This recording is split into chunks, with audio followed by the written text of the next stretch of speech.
Hey everyone, welcome back. In this video, I'll show you how to create secure notes in Proton Pass in 2026.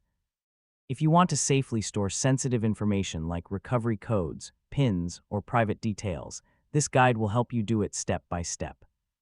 First, open Proton Pass on your browser, desktop app, or mobile app and log in to your account. Next, go to the main dashboard where your vault items are stored. Now click on the Add New Item or New Entry option from the menu. Next, select Secure Note from the available item types. Now enter a title for your note so you can easily identify it later. Next, type or paste the information you want to store, such as passwords, backup codes, or private notes. Now review your content carefully to make sure everything is correct before saving. Next, click the Save button to store the secure note in your vault.